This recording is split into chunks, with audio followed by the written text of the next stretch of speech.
Hey everybody, welcome to This Blessed Life. I am starting this video a little later in the process, but I'm making bagels. So I figured I'd bring you guys along for those who have not made bagels before. So I washed this counter and just with soap, water, then dried it off. This is my bagel dough. So if you know how to make bread, this is about the same process as making a bread dough. You just use the bagel recipe. So we're going to dump this out. I tripled the batch, so it should make about 24 bagels, I think. So hopefully that'll be what we end up with. And you can freeze bagels and just thaw them out and use them as you usually would, and they are very good. So I am not very exact in breaking things up. Justus is here behind me playing, so I might have to jump in and move him into a better position at some point. But we'll see. So I'm going to break up this dough. Yeah, buddy, you like that? Or don't like that? I'm going to break the dough into 3 pieces since I made 3 batches. And you want them to be just fairly equal. Then, I don't know, you could probably find another way to do this, but this is how I usually do it. So I just like pinch it off, and I need 8 out of each piece. So I'm just going to do this. Oh, you okay, Betty? Coughing on your own saliva, are we? Here, you want me to move you? Just a sec. There's your toy. Ready? Here, grab it. There. Okay. There we are. And I hope you can see all this because I don't have you in selfie mode. So hopefully this is a good angle. So I'm going to split each of these into 8 pieces. I currently have some water on the stove. Oh. Water boils better if you turn it on. So now I have water turned on the stove, and that needs to come to a boil because that is the first step in cooking the bagels. So you get that nice chewy consistency, you boil them. So I'm just going to keep splitting this up. I like having bagels on hand for the convenience of easy breakfasts or snacks. I'm using just regular white flour today. I'm trying to make a switch over to unbleached flour or whole wheat. I'm planning to start grinding my own wheat very soon. But I only went to Aldi this week and flour was on sale, and so we just got white bleached flour because that's what worked best this week.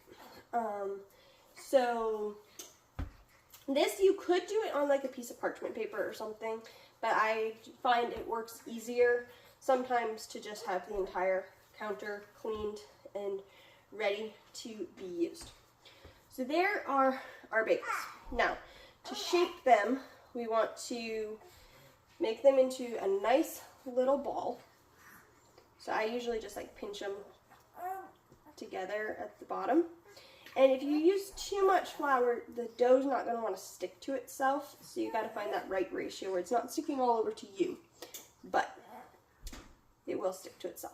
Then just push your fingers through the middle and create a hole. And put your fingers through and twirl it around. Okay? And they're going to rise together, so the hole's going to get smaller. And you might have to reshape them, like reshape the hole later. Right, Justus? Hey, don't push your head into the side of your chair. There you go. That's better. He's got one of his ring toys right now. But he woke up from nap, and he didn't want to eat when he woke up, but he might choose to eat soon. So I might have to turn off the video to go feed him and then be back. So this is all I'm doing, is just shaping the bagels. And then since I have a floured counter, I'm just going to leave them over here on the floured counter. I'll try to post the recipe that I'm using today down in the description. Oh, what, buddy? It is a little bit of a process since you have to boil them all and then bake them, but it's not terribly hard. And I know, like I have friends who make bagels, and their 3-year-old, if I'm over making them with them, she loves to help me. Maybe she's 4. I don't know. She's younger. So the kids can enjoy that. Just be careful around like the boiling water, and definitely judge your kids' abilities depending on age of what you feel is proper for them, which steps you feel is proper for them to be doing. But this is fun. Now I'm going to keep shaping bagels and taking care of the baby, and I'll be back later.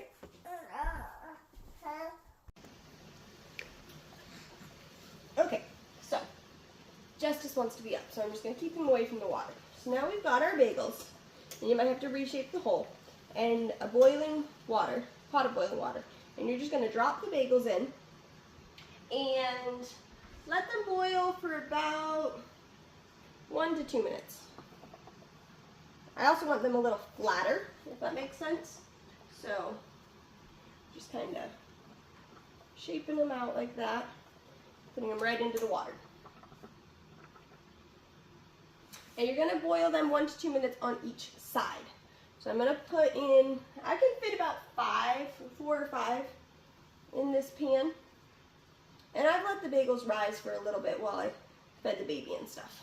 So I sometimes set a timer, but I'm not going to do that today. I'm just going to let them go for a little while. I like to use this slotted spoon for flipping the bagels over and then getting them out. I'm actually going to turn the water down a little bit. I've had it on high, and it is at a full rolling boil. So I'm actually going to move my flour and stuff.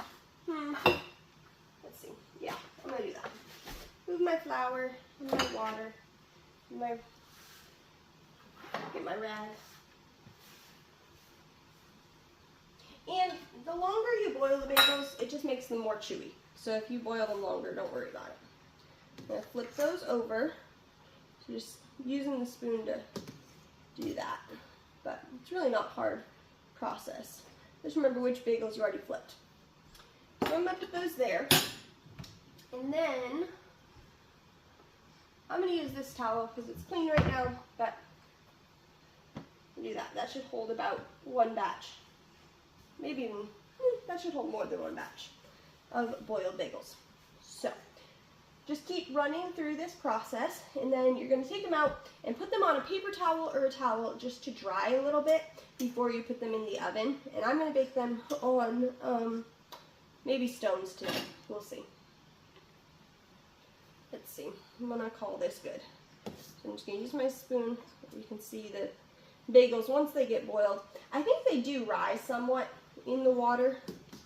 But I love these with cream cheese, but you can also put butter on them and garlic and shredded cheese and put them in the oven and do it that way.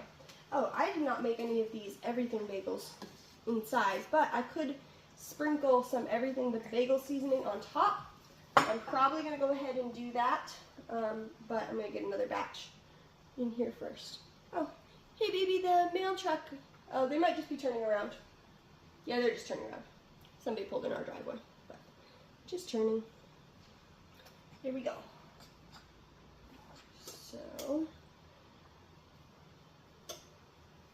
I like having these for an easy breakfast or snack, and they're great if you're freshly postpartum because they're not hard to, like you can freeze them and have them ready, and they're not hard to get ready if you just need that quick snack while you're nursing or whatever. What do you think, Justus? Do you like bagels? You can't eat yet. Okay, there's that batch. So, I get this everything bagel seasoning. You can get it at, I think, Walmart and Aldi. This is the Aldi one. But this is the Himalayan pink salt. They have a couple different kinds. What do you think? And just sprinkle that on before baking. It's got big holes. So, there we go. We'll do that. And then those are ready to go in the oven, but I'm going to let them sit for a minute. Now flip these all over, bud. See mommy flipping up? Yeah. But I love bagels. They're also easy if you need to make something for like a larger group because you can make them ahead of time and then have them ready that morning. When my family came down from Maine, I made these for breakfast the next morning after they got here. And these are just for our family, so if the baby gets some drool on my hands, I'd be more careful if these were for sale or anything, but they're just for us. So, here we go. You like watching? He had to eat before I could do this step.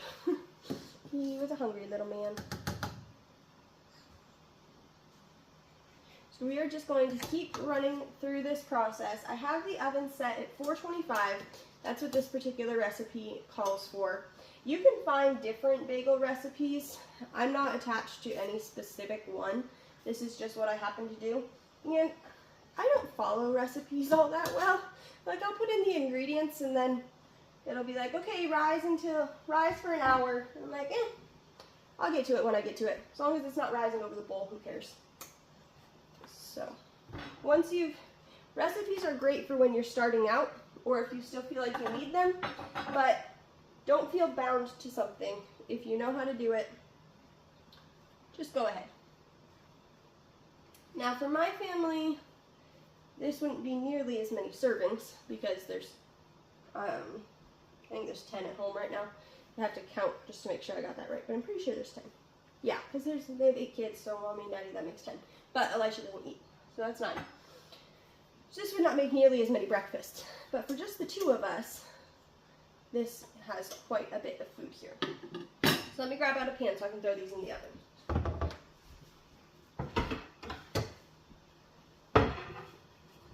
Here we go. I'm actually going to sprinkle a little bit of this extra flour on here because this stone is not well seasoned, or it's a cheap one or something, because food likes to stick to it. So this is, again, flour just off of a freshly washed counter, so that's fine. Now I'm just going to stick. The bagels now at this point don't really rise much, so you don't have to give them a lot of room on the baking stone away from each other, but you also want the air to get to the edges if you want that nice golden edge. I'm actually going to make these everything bagels too. We like those pretty well. They're good for like any savory stuff, but if you want to do like a cinnamon sugar bagel or something, you're not going to want that. So there we go. We will put those in the oven in a little bit. And these bagels are ready to flip. I can get them to flip. There we go. Your water is going to get a lot cloudier with the bagels in it, just because of the flour coming off them and everything. But you can use 1 pan of one pan of water for an entire batch of bagels. So usually how I freeze them is I take them and put them on like a cookie sheet or something where they're flat and not stuck together, and let them freeze and get a nice, at least the outside frozen so they don't stick together, and then put them in a Ziploc bag and store them in a Ziploc bag. What? You want to change? And here we have it. Here are finished bagels. So depending on like which racks I cooked them on and everything, and a couple of them I took out too soon, and I'm like, oh, those need to go back in, so those aren't as dark on the bottom. But we already ate these for lunch, and they are delicious. So like I said, I'd freeze them flat on a tray like this, and once they get a little frozen on the outside, you can throw them in a Ziploc bag and keep them in the freezer. Then when you're ready to eat them, just pull them out, let them thaw on in the fridge or on the counter, and slice them up and have a quick breakfast. Thanks for joining us.